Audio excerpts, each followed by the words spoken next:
e zelo di lo misterio,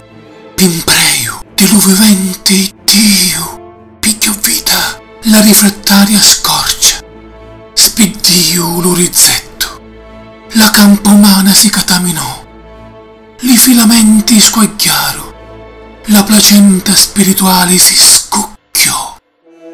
Crevia fu la nascita di la creazione, da lo petto fu schiggenti lo primo battito di lo core, e fu vita, e fu chianto, e fu scruscio di denti, e fu lo primo giorno